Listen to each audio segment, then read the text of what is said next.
We discovered that there were secrets that your body was trying to tell you that could really help you optimize performance. But no one could monitor those things. And that's when we set out to build the technology that we thought could really change the world. Welcome to the Whoop Podcast. I'm your host, Will Ahmed, founder and CEO of Whoop, where we are on a mission to unlock human performance. At Whoop, our clients range from the best professional athletes in the world to Navy SEALs to fitness enthusiasts to Fortune 500 CEOs and executives. The common thread among Whoop members is a passion to improve. What does it take to optimize performance for athletes, for humans, really anyone? And now that we've just launched the all-new Whoop Strap 3.0 featuring Whoop Live, which takes real-time training and recovery analysis to the next level, you're going to hear how many of these users are optimizing their body with Whoop and with other things in their life. On this podcast, we dig deeper, we interview experts, we interview industry leaders across sports, data, technology, physiology, athletic achievement, you name it. How can you use data to improve your body? What should you change about your life? My hope is that you'll leave these conversations with some new ideas and a greater passion for performance. With that in mind, I welcome you to the Whoop Podcast. During exercise, your muscles break down and you create all these tiny little injuries, and the getting stronger and getting fitter happens when you sleep following that workout. When you drink, what that does is instead of letting your body get that slow wave sleep, produce that human growth hormone and rebuild those muscles stronger, you sort of suppress all of those signals, and so you don't get any fitness response or gains from that workout. Hello, folks. As part of Sober October, today's podcast is all about the effects of alcohol. In particular, what it does to your recovery and performance. Our favorite Whoop leaders here, Kristen Holmes, VP of Performance, and Emily Capodilupo, Director of Analytics, are back to break down all you need to know about how alcohol impacts your body. This includes the effects it has on your sleep and how drinking can prevent you from seeing benefits of working out that day, how alcohol will impact your recovery and athletic performance for much longer than you might expect, plus what you can do to prepare. So if you do have a big night out, the effects won't linger quite as long. If you listen to our other podcasts with Kristen and Emily, you know this one is going to be extremely educational. It also ties brilliantly with Sober October, because this month we've teamed up with Joe Rogan and fellow comedians Bert Kreischer, Ari Shafer, and Tom Segura for Sober October to see how sobriety impacts sleep, recovery, and overall wellness. I'm right there with them on this journey, as are thousands of Whoop users, and you can be too. If you're part of the Whoop community, you'll get a live look at their progress via the Whoop leaderboard. Check out the show notes to learn more or visit soberoctober.whoop.com. And make sure to listen to all their podcasts to hear more about Whoop data and the experience of getting sober. Without further ado, here's Kristen and Emily to tell us about alcohol. Hello, everyone. I'm Kristen Holmes, Vice President of Performance at Whoop, and I'm here again with Emily Capodilupo, our Director of Analytics. Hey, everyone. Today, we're going to talk to you about how alcohol affects your body. The sad truth, and what it does to your Whoop metrics. In particular, the impact it has on your sleep, recovery, and performance. So alcohol, unfortunately, has more of an impact than we actually realize. One of the common observations we get from new Whoop users is that they never previously realized how much alcohol actually impacts both their sleep and recovery. And we're going to dig into kind of the nitty-gritty today around both sleep and recovery. Okay, so just generally speaking, Emily, maybe we can just kind of go back and forth on what we know about alcohol, just generally, and then we can kind of back into the Whoop metrics and kind of actually what people are seeing in their data and how that might be related to their alcohol consumption. Sure. So I think, one of the reasons why it's such a common kind of new user aha moment for us is because alcohol is a little bit sneaky. We sort of perceive like, I went to bed drunk and then I just passed out and didn't move for 12 hours, right? And that we think about that as sort of, that meant that I slept really well. But of course, if you think about it, right, when you wake up after drinking a lot, you don't feel rested. Like, yeah, you got, maybe 10, 12 hours of sleep, which is huge, but you're not rested. So where does that kind of come from? And that's because alcohol is a sedative. It's not actually, a sleeping aid. And so it does make you sort of not awake, but sleep is an incredibly active process. Our bodies are working really, really hard when we sleep. And if you have alcohol in your system, then none of those sort of very active processes can happen. So while it is true that you were not awake, you didn't actually get the benefit of sleep, the reason why we are sleeping. And so you wake up sort of almost as if you hadn't slept at all. Totally unrestored. Yes, completely unrestored. Yeah, and that's because the sequence and duration of your sleep cycle is totally impacted, right? Yeah. So if you think about like your typical sleep cycle, so, you fall asleep within a couple minutes, you typically see your first slow wave sleep episode. That's the physically restorative part of sleep. When you're sedated, that just doesn't happen at all. So for all of the athletes out there, slow wave sleep is when you're producing the vast majority of the human growth hormones. That's when you're sort of building up your muscles, recovering from a workout. Just doesn't happen if there's alcohol in your system. Then within about 90 minutes, you typically have your first REM sleep episode.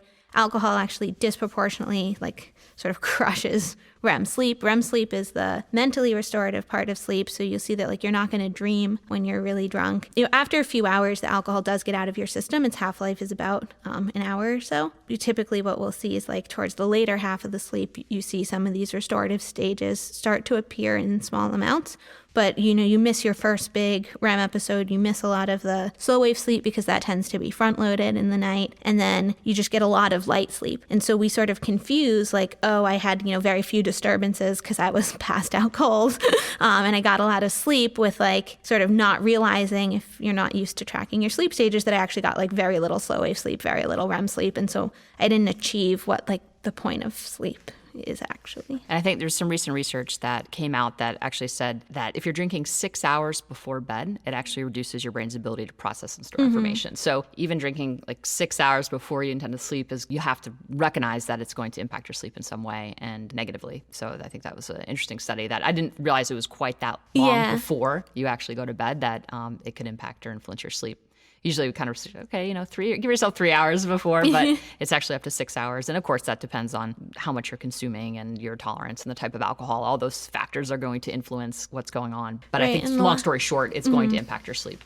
A lot of it is the alcohol itself, and then a lot of it is also just the behaviors that tend to go along with drinking. Right. So if you are drinking all evening, the likelihood that you're properly hydrated and eating well and maintaining your sleep consistency and having a healthy bedtime routine, typically all light of those exposure, things, artificial light, go blue out light. the window for sure. Right. Sort of a double whammy because it tends to mean that you're not doing all these other positive things in addition to having this sort of direct negative Late night actor snacking, on your nutrition, Yes. all your choices pretty much go down the drain. I don't know too many people who get really drunk and then eat kale. So Yeah, that's a good point. You mentioned a little bit just in terms of actually what happens during sleep. You mentioned slow wave sleep. You're not going to get into these deeper stages of sleep. So obviously muscle development is totally compromised if we're not getting into these deeper stages. So you're essentially, whatever you did that day for a workout, you're not going to be able to get a return on that investment. yeah, it's such an an important important point that when we work out, I think we talk about this a lot, that during exercise, your muscles, they break down and you create all these tiny little injuries. And the getting stronger and getting fitter happens when you sleep following that workout. And so there's this sort of really problematic pattern we see a lot where people have a super tough workout the day before a day off.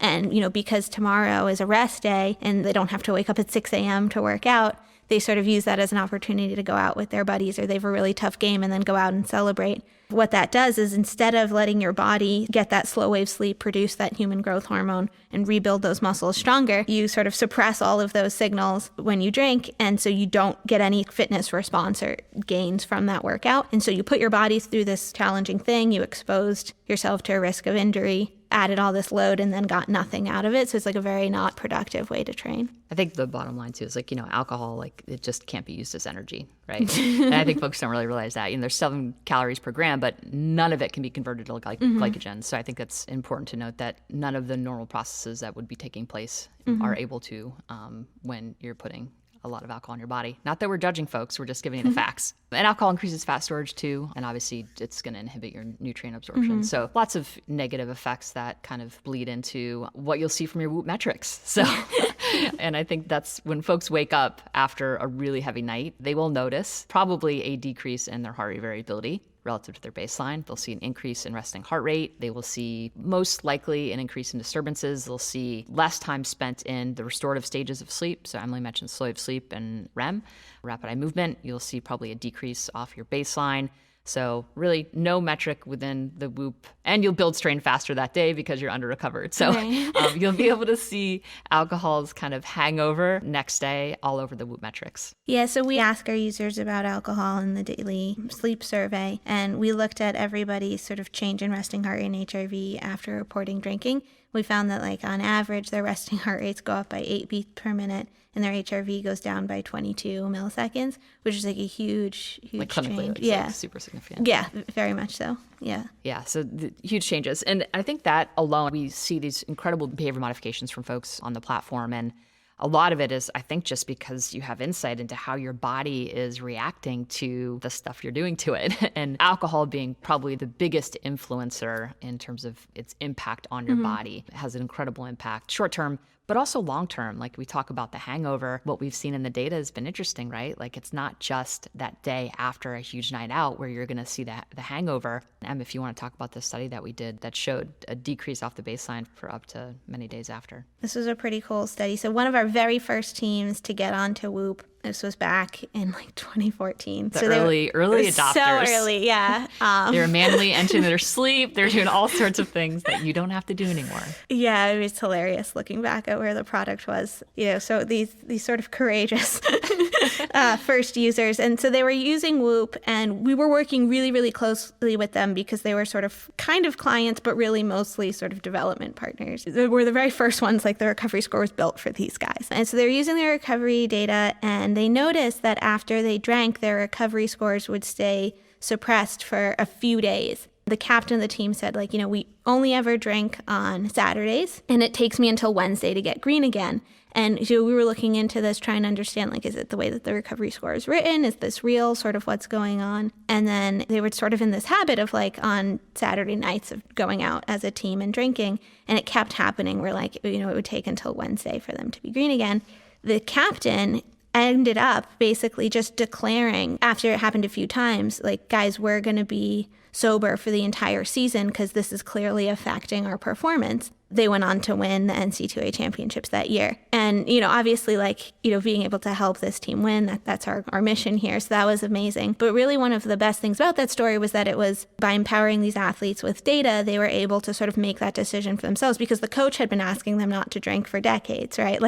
This whole idea of stop drinking was not new, but sort of by putting the data like this in their hands instead of the sort of grouchy adult telling you not to have fun, they actually did it. Once they came back and sort of told us this story, we got really excited by it. And we had, at the time, 10 teams on the system. We were like, well, let's see if this is just you guys as a relatively small team, obviously just men. Does this apply across the board? So we took all 10 teams. We looked at when they reported drinking and sort of what happened. And we found a couple interesting things. So over the first 4 months on Whoop, these athletes reduced their drinking 76.8%. So they were sort of self-electing to stop doing it when they were sort of given this feedback. Just, we never told them once, stop drinking. We just sort of said here's your recovery score every day. And they drew that conclusion themselves, and it significantly drove improvements in behavior. But what we saw that was really interesting was 2 days after drinking, 30% of them still had suppressed recoveries below their baseline. And 3 days after drinking, 20% of them were still suppressed. And 7% of them were still suppressed 5 days after drinking alcohol. And those are the ones that went out really hard. Yeah. So, obviously. Of course, there's so many variables, how much you drank, how well were you hydrating. Before you start drinking, both before, during, after drinking, and obviously in the 4 days that follow. Exercise intensity, duration. Yeah, body type, all these different things. There's genetic factors. We did not survey for, what they were drinking or how much. The only information we had was, did they have at least 2 drinks less than 2 hours before bedtime. I think if we sort of were interested in doing this again, we'd collect more specific data. That wasn't the point at the time. Right. So we can only report on the data we collected. But what was so interesting is that for this sort of not insignificant number of people, it's statistically significantly showing up in their data almost a week later. And so if you think about these kind of common behavioral patterns of I have tomorrow off so I can drink tonight, that's clearly not supported by the data. Your hangover is gonna, be gone within a day, but there's something that lingers that we see in the data and the resting heart rate and HRV data for many days longer than that, and it actually has a measurable effect on performance. So I think for collegiate athletes or for anyone who has an athletic or performance-related type of goal, and we're not making a judgment here, we're just kind of outlining the facts, and that it's been very, very clear over the last 5 years, really, that that we've been inside this data that alcohol is going to have a negative impact on your performance levels and can stick around for up to 5 days after the drinking event and make it just substantially more difficult to kind of get yourself back up to your baseline. And your body is already having to work so hard when you're putting it through the demands of a season or an off training where you're trying to off season when you're trying to get fitter. By layering in alcohol and these other variables and asking your body to be under that type of stress, it's going to have an impact. And I think just recognizing that and being able to build maybe moments into your schedule. Emily and I were talking earlier about we have a few teams on the platform, one professional team, and then the other teams are collegiate teams. And I think just acknowledging that, folks are probably going to go out, they're going to have drinks. When are those social moments on campus where a team in season is going to want to, out of season is going to want to celebrate or do something a little bit out of the norm, outside of their training, and, kind of schedule those moments. So if there's a big football game and they're going to want to stay out later, okay, what are those times during the season that they're going to want to do that? And maybe just adding an extra rest day in or really getting the athletes themselves, position their body to be able to kind of take a later night out, for example. And not that they're drinking even, but even, just staying out, getting outside their normal routine, perhaps. And, how do you kind of account for that and build that into the kind of the fabric of the schedule? And so kind of bringing captains, coaches in can be an effective way of talking through those moments where you do want to be social and prepping the pre and post in a way that allows the athlete to kind of recover from, what would be a more social kind of evening out. Yeah, and I think that that's such an important point because I would hate it if the takeaway from this podcast is sort of Whoop is anti-drinking. And, your goal isn't to be perfectly recovered every single second of every day. The goal is that in moments that matter, you sort of can make these behavioral decisions as much as days and weeks ahead of time so that you're informed and can sort of do everything that it takes so that when you do drink, you sort of understand and can account for it, what's going to come out of that. So not to think that I have, a race on Saturday and it's Thursday night so I can drink because tomorrow's whatever. Just to understand in your own data and, to learn from the data of our other Whoop users that there's a good chance that this is going to have some effect on your autonomic nervous system that's going to last potentially 3 days, 4 days. And so I need to be doing sort of, if I am going to drink anyway because I'm some event or whatever, or I just want to, that you're doing things adding extra sleep. So it's you're going to have this hit on your autonomic nervous system. What kind of healthy behaviors can I do to try and offset that as much as possible so that when I get to wanting to be able to perform again on Saturday, I have the best chance of doing that. Let's talk through a couple tips to kind of Sure. help people think about that. All right, we've got a big night out Saturday night. Sure. Okay, and it's Monday. Okay, one thing that I do if I know I have a big night out, I'm going to front load and back load my sleep by 30 minutes on either end. So I kind of already am spending decent amount of time in bed. I know how much time I need to spend in bed and when I need to go to bed and wake up in order to kind of optimize my sleep, already thinking about that. So what I do is I just add 30 minutes on either end. So I extend my sleep leading up to this night where I know I'm not going to be getting as much rest as I normally do. Hydration, Emily mentioned, is huge, right? Just, making sure you're getting plenty of water. Eating well will also help, just lots of no processed foods and just kind of sticking to a nice regimen. What else can folks do if they know they've got a big night out and they're going to be drinking? I think just sort of planning your workouts accordingly too, because, your body, we know that alcohol impacts endurance. And so not sort of expecting yourself to be able to go out at the same intensity the next day, giving yourself more time to warm up and cool down because it sort of affects on things like balance and reaction time. We know that people who drink tend to have more athletic injuries, or athletes that drink tend to have more athletic injuries, even sort of when they're working out sober, because it does seem to have these again, if it's affecting your autonomic nervous system, it is going to be affecting things like balance, things like reaction time, and all these things that are really important to the athlete. And then just things like focus. If you think about tennis, where your goal is to just kind of like follow this little fuzzy ball back and forth, like that ability to kind of stay focused, to anticipate like where it's going to go and all that kind of stuff, like that gets impaired. And so accounting for that and sort of setting your expectations for the workout.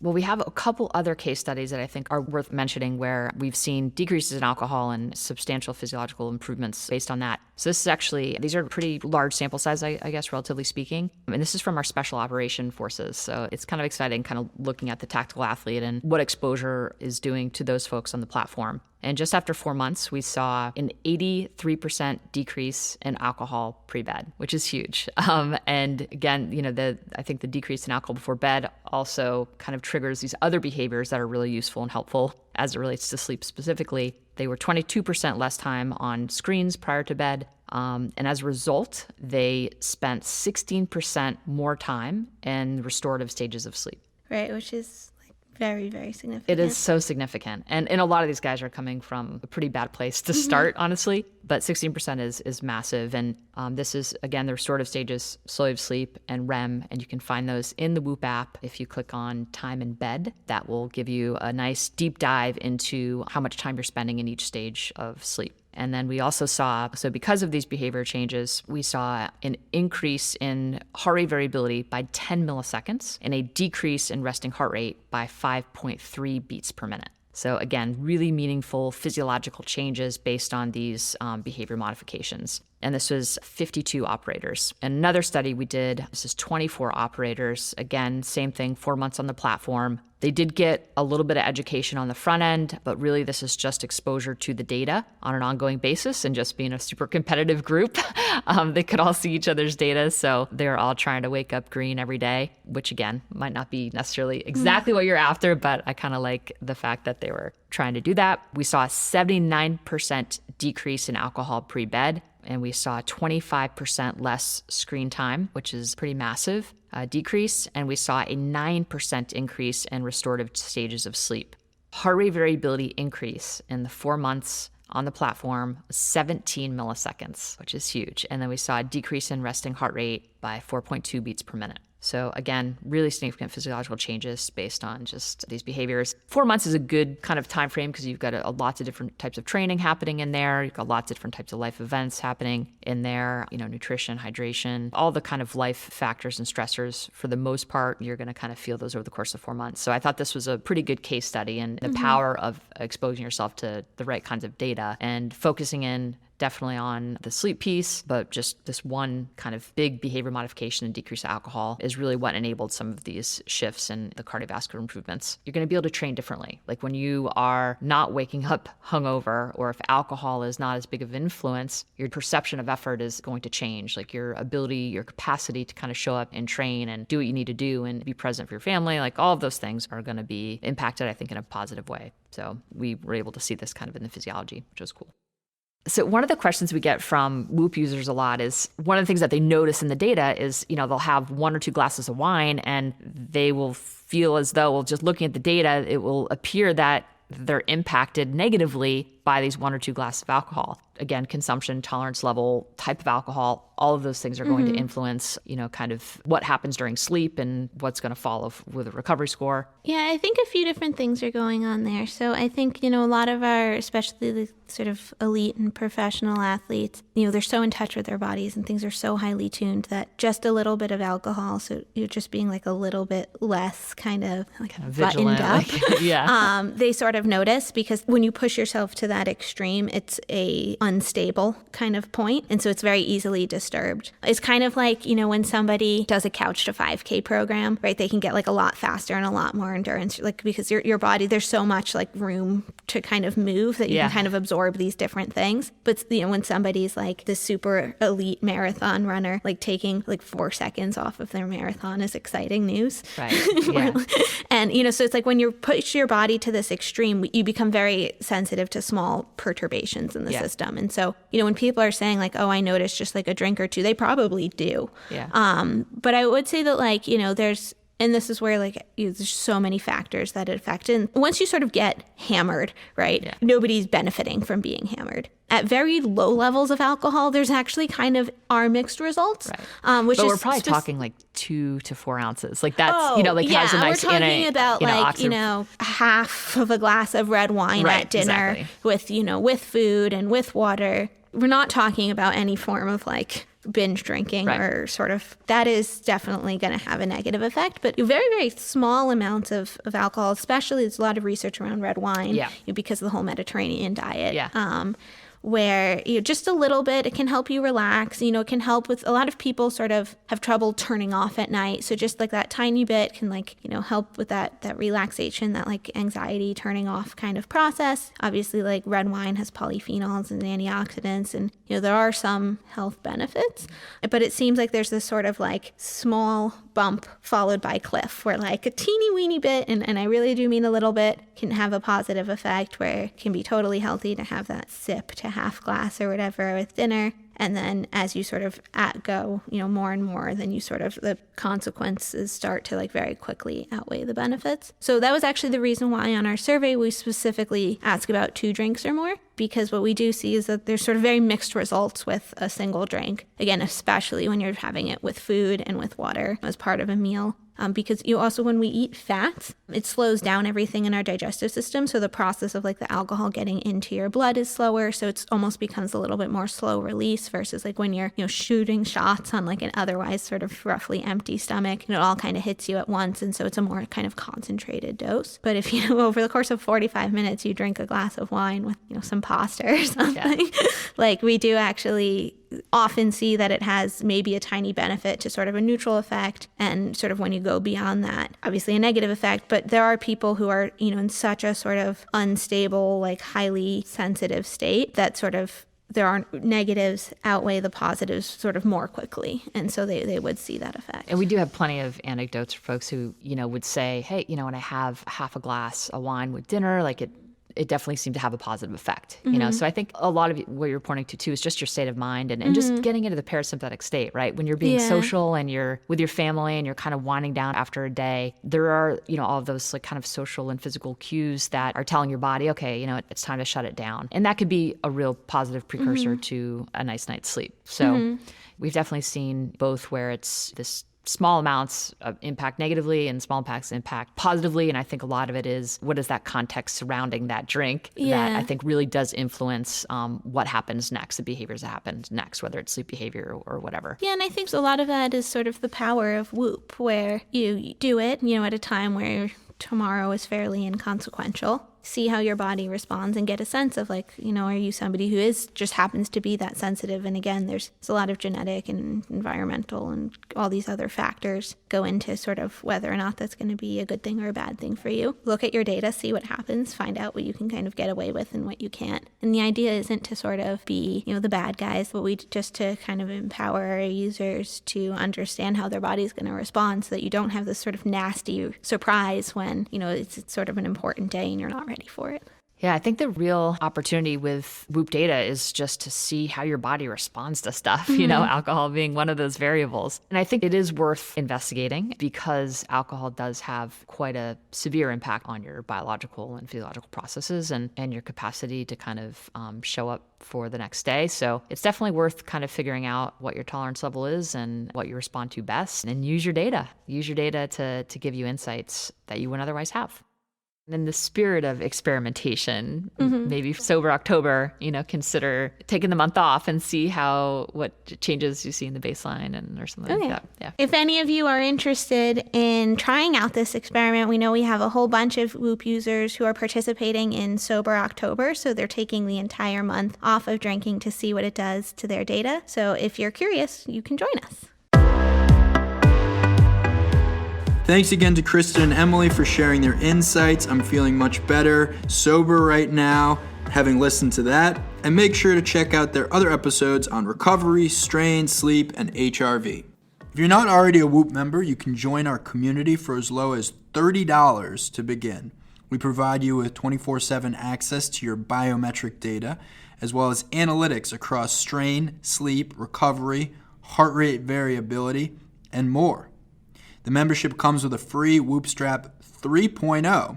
We offer 6, 12, and 18-month memberships. The more you sign up for, the more you save. If you enter the code WILLAHMED at checkout, that's WILLAHMED, we'll give you $30 off a membership just for listening to this podcast. For our European customers, the code is WILLAHMEDEU, and that'll give you 30 euros off when you join. For our listeners in Australia, the code WILLAHMEDAU will get you 35 Australian dollars off your membership. And for our current members, you can upgrade to the Whoop Strap 3.0 and get access to all the new Whoop Live features by following the link in your Whoop app. If you're out of contract, you'll literally get the 3.0 for free when you commit to another 6 months. Check out whoop.com/thelocker for show notes and more, including links to relevant topics from this conversation and others. Make sure to subscribe, rate, and review the Whoop Podcast on iTunes, Google, Spotify, or wherever you like to listen. We'd love to hear your feedback. You can find me online at Will Ahmed. I try to respond to everyone who reaches out. And you can also follow at Whoop on Instagram, Twitter, and Facebook. You can email thelocker@whoop.com with any thoughts, ideas, or suggestions you may have. Thank you again to all our listeners, to all our Whoop members. We love you.